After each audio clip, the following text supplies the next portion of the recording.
ഇലക്ഷനിലെ match fixing ഇങ്ങനെയാണ് എന്ന് പറഞ്ഞ് വിശദമായി ലേഖനമെഴുതി രാജ്യത്തിൻ്റെ പ്രതിപക്ഷ നേതാവ് രാഹുൽ ഗാന്ധി. രാഹുൽ ഗാന്ധിയെ എല്ലാ അർത്ഥത്തിലും കടന്നാക്രമിച്ചു BJP. പരീക്ഷയ്ക്ക് തോക്കുന്ന കുട്ടി ചോദ്യപേപ്പറിനെ കുറ്റം പറയുന്നത് പോലെയാണ് ഇലക്ഷനെ കുറ്റം പറയുന്നത് എന്നാണ് BJP നേതാവ് പ്രതികരിച്ചത്. നമ്മുടെ മഹാരാഷ്ട്ര മുഖ്യമന്ത്രി ഫട്നാവിസ് പറഞ്ഞത് സ്വപ്നം കാണാൻ പലർക്കും അവകാശമുണ്ടെന്നും അതുകൊണ്ട് നല്ല നല്ല സ്വപ്നങ്ങൾ കാണൂ എന്നൊക്കെയാണ് അദ്ദേഹത്തെ പരിഹസിച്ചത്. എന്നാൽ ഇലക്ഷൻ കമ്മീഷൻ അദ്ദേഹത്തിൻ്റെ വാദത്തെ തള്ളിക്കൊണ്ട് ഒരു കുറിപ്പ് പുറത്തിറക്കുകയുണ്ടായി. ആ കുറിപ്പിനോടും രാഹുൽ ഗാന്ധി പ്രതികരിച്ചത് വ്യത്യസ്തമായ രീതിയിലാണ്. അദ്ദേഹം പറഞ്ഞത് ആരും കയ്യൊപ്പിടാതെ വെറുതെ ഒരു പത്രക്കുറിപ്പ് ഇറക്കുന്നത് തന്നെ ഇതിനകത്തുള്ള ഈ തന്ത്രപരമായ നിലപാട് വെളിപ്പെടുത്തുന്നതാണ് എന്ന തരത്തിലാണ്. എന്നാൽ ഇന്ന് അദ്ദേഹം ഒരു പോസ്റ്റ് ഇട്ടിരിക്കുന്നു. Good first step taken by election commission to hand over voter rolls.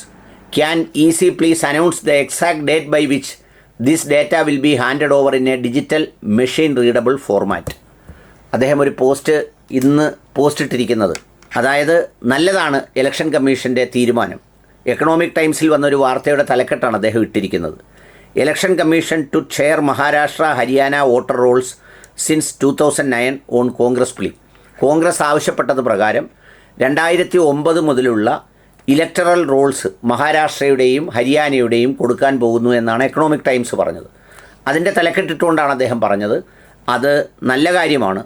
Can the election commission please announce the exact date by which this data will be handed over in a digital machine readable format. അതായത് ഒരു digital machine readable ഫോർമാറ്റിൽ ഇതെന്നാണ് കൈമാറുന്നത് എന്നുള്ളതിൻ്റെ date കൂടി ഒന്ന് announce ചെയ്യാമോ എന്നാണ് അദ്ദേഹം ഇലക്ഷൻ കമ്മീഷനോട് ചോദിച്ചിരിക്കുന്നത്. സത്യത്തിൽ ഇലക്ഷൻ കമ്മീഷൻ ഈ പ്രതിപക്ഷ നേതാവ് ഉന്നയിച്ച ആക്ഷേപത്തെ അത് വസ്തുതാപരമായി രാജ്യത്തെ ജനങ്ങളെ ബോധ്യപ്പെടുത്തേണ്ടതുണ്ട്, പ്രതിപക്ഷ നേതാവിനെ അല്ലെങ്കിൽ പോലും. എന്നുവെച്ചാൽ ഒരു രാജ്യത്തിൻ്റെ വലിയ ഡെമോക്രാറ്റിക് പ്രോസസ്സ് അതിനെ സംബന്ധിച്ച ഗുരുതരമായ ആരോപണം ഉന്നയിക്കുമ്പോൾ ആ ആരോപണം വസ്തുതാപരമായി ശരിയല്ല. അദ്ദേഹം ഉന്നയിച്ച ആരോപണങ്ങൾ കഴിഞ്ഞ ദിവസം കേട്ടതാണ്. ഒന്ന് ഇലക്ഷൻ കമ്മീഷൻ്റെ നിയമനവുമായി ബന്ധപ്പെട്ടതാണ്. അത് സുപ്രീം കോടതിയിൽ കേസുണ്ട്, അതവിടെ ഇരിക്കട്ടെ. ബാക്കിയുള്ള കാര്യങ്ങളിൽ, അതായത് ഈ ഇലക്ഷൻ്റെ നമ്പറുകൾ ജമ്പ് ചെയ്ത കാര്യത്തിലും പെർസെൻറ്റേജ് ഇൻക്രീസ് ഉണ്ടായ കാര്യത്തിലും അതുപോലെ ഈ ഇലക്ഷൻ വോട്ടിംഗ് യന്ത്രം 5 മണി കഴിഞ്ഞ് അവിടെ ഈ പോളിംഗ് ബൂത്തിൽ നടന്ന കാര്യങ്ങളും ഒക്കെ ഉൾപ്പെടെയുള്ള വിവരങ്ങളാണ് അദ്ദേഹം ചോദിച്ചിരിക്കുന്നത്. അതോടൊപ്പം തന്നെ ഈ ഇലക്ടറൽ റോൾസും ചോദിച്ചു, ഓരോ ബൂത്തിലെയും ഇലക്ഷൻ ഉണ്ടായിട്ടുള്ള വ്യത്യാസം.